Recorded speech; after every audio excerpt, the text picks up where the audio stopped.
dukomeje n'inota rya gatatu. Inota rya gatatu tugiye kureba ni inota rya E major. Dukomeje n'amanota ari major. Twabonye inota rya chord ya C, tubona chord ya D, hanyuma tugiye kureba chord ya E. Chord na note biratandukanye. Notes nyinshi zubaka chord. Gusa mu Kinyarwanda byose byitwa inota. Ushobora gukoresha inota mvuga chord, ngakoresha inota mvuga note, ariko twabonye difference yabyo muri video zabanje.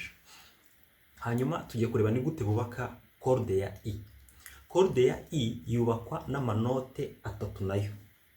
Note ya mbere ni note yitwa E, note ya kabiri ni note yitwa G sharp, note ya gatatu ni B. Hanyuma tugiye kureba ni gute twubaka iyo chord ya E major cyangwa note yitwa Mi majeur. Mu Gifaransa twagiye umurya wa mbere, turagenda n'ubundi kuri ya mirya kwa kundi tugenda tubigenza. Umurya wa mbere witwa E. E ibarizwa mu ki? Mu ma.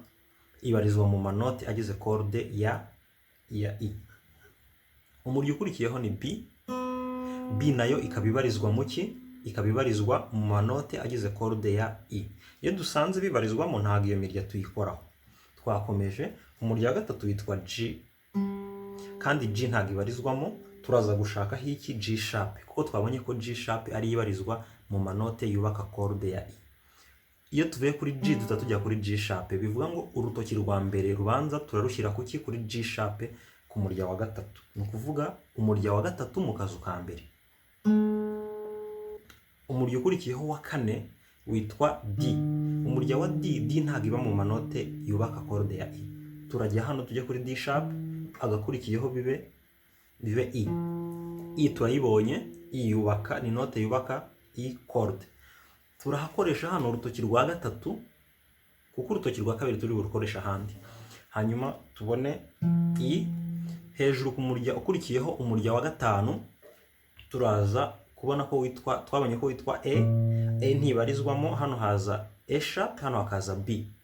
Iyi B niyo turi guhita dufata. Rwa rutoki rwo hagati twari twasimbutse rurahita rufata umurya wa kangahe? Wa gatanu hano hejuru. Hanyuma tubone note ya E. Hejuru ku murya ukurikiyeho witwa E, nawo turabizi, nawo ntituri bugukoreho. Inota cyangwa chord ya E major tukaba turangije kuyubaka. Yubakwa gutya. Ni urutoki rwa mbere dushyira ku murya wa gatatu mu kazu ka mbere. Urutoki rwa kabiri tukarushyira ku murya wa gatanu mu kazu ka kabiri. Urutoki rwa gatatu tukarushyira ku murya wa kane mu kazu ka kabiri.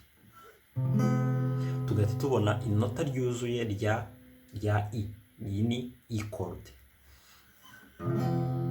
Ngira ngo nkuko tugenda tubibona mu mavideo atandukanye, ikigamijwe hano ni ukumenya neza uko bafata amanota ya gitari, hanyuma tukamenya n'impamvu bayafata gutyo. Kubera iki iyi chord yubatse gutyo? Nuko haba hari amanote yubaka iyo chord, hanyuma muri ya mirya tukagerageza gukora ibishoboka byose hagasigara iki? Ya manote yonyine muri iyi mirya uko ari 6. Hanyuma indi nota ducuranga imirya yose, bikaba inota ryuzuye rya E major.